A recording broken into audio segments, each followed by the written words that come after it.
अघासुर वध। मथुरा के राजा कंस के दैत्यों में अघासुर बड़ा भयानक था।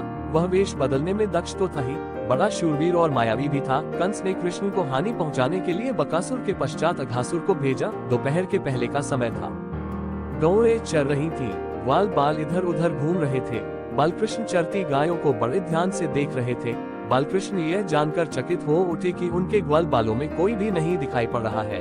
गौएं रह रहकर हुनकार रही हैं। बालकृष्ण विस्मित होकर आगे बढ़े। वे ग्वाल बालों को पुकार पुकार कर उन्हें खोजने लगे, किंतु न तो उन्हें कोई उत्तर मिला, न ही कोई ग्वाल बाल दिखाई पड़ा। कृष्ण चिंतित होकर सोचने लगे, आखिर सब गए तो कहाँ गए? कोई उत्तर क्यों नहीं दे रहा है? श्री कृष्ण कुछ और आगे बढ़े। उन्होंने आगे जाकर जो कुछ देखा उससे उनके आश्चर्य की सीमा नहीं रही। एक भयानक अजगर मार्ग में पड़ा हुआ था, जो जोर जोर से सांसें ले रहा था। वह कृष्ण को देखते ही और भी जोर जोर से सांसें लेने लगा। वह अजगर नहीं अपितु अजगर के रूप में कंस द्वारा भेजा गया दैत्य अघासुर था। उसी ने अपनी सांसों द्वारा ग्वाल बालों को अपने पेट के अंदर खींच लिया था। उसने सोचा था कि वह कृष्ण को भी अपनी सांसों द्वारा अपने पेट के अंदर खींच लेगा। उसे क्या पता था कि जो कृष्ण सारे ब्रह्मांड को अपनी ओर खींच लेते हैं, उन्हें कौन खींच सकता है। अजगर के रूप में पड़े हुए अघासुर को कृष्ण देखते ही पहचान गए।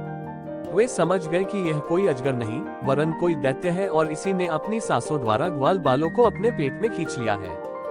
वे सावधान हो गए। उधर अजगर कृष्ण को खींचने के लिए जोर जोर से सांसें ले रहा था। कृष्ण अपने आप ही अजगर के मुख के पास जा पहुंचे। उन्होंने दोनों हाथों से अजगर का मुख पकड़कर उसे फाड़ डाला। उन्होंने अजगर के बहुत बड़े पेट के भीतर घुसकर अपने शरीर का विस्तार किया। इतना विस्तार किया कि अजगर का पेट फट गया। उसके पेट के भीतर से सभी ग्वाल बाल सकुशल बाहर निकल आए।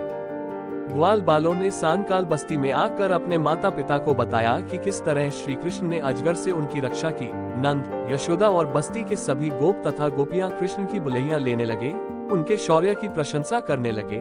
साथ ही ईश्वर को धन्यवाद देने लगे कि उनकी कृपा से कन्हैया का बाल तक बांका नहीं हुआ। कृष्ण इसी प्रकार वृंदावन में गौएं चराते, बाल लीलाएं करते और कंस द्वारा भेजे हुए राक्षसों को मारकर ग्वाल बालों की रक्षा किया करते थे। ऐसी और रोचक कथा सुनने के लिए हमें लाइक करें, शेयर करें और सब्सक्राइब करें।